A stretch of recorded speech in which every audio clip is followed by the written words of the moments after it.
Hello guys, আজকে এই যে রূপচাঁদা মাছ আর এই যে সরিষার শাক দিয়ে সেই রকম করে আজকে সবজি পাক করবো। আজকে আপনারা দেখতে থাকেন।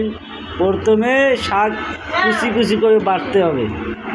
এইরকম বালতি নিয়ে এগুলো ভালো ভালো করে ঝাড়তে হবে যেন কোনো ময়লা না থাকে।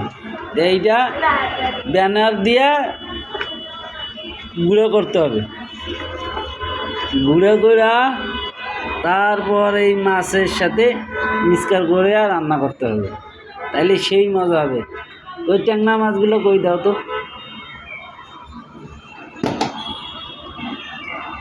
এই যে এই শাক এইরকম করে গুঁড়ো করতে হবে। এই যে আমরা কিছু আগের দিন গুঁড়া রাখছিলাম, এগুলো দেখাইতেছি, আপনারাও করতে পারবেন।